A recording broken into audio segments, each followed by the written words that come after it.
জানুয়ারি মাসে আমরা গেছিলাম শান্তিনিকেতন। তো শান্তিনিকেতন মানেই বিভিন্ন শিল্পীদের অপূর্ব সব সৃষ্টি।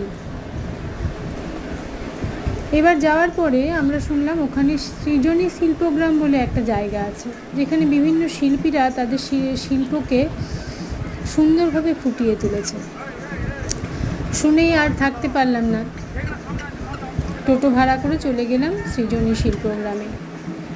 তো সেখানকারই কিছু সৃষ্টি, শিল্পীদের সৃষ্টি আমি ভিডিও করেছি, ক্যাপচার করে এনেছি,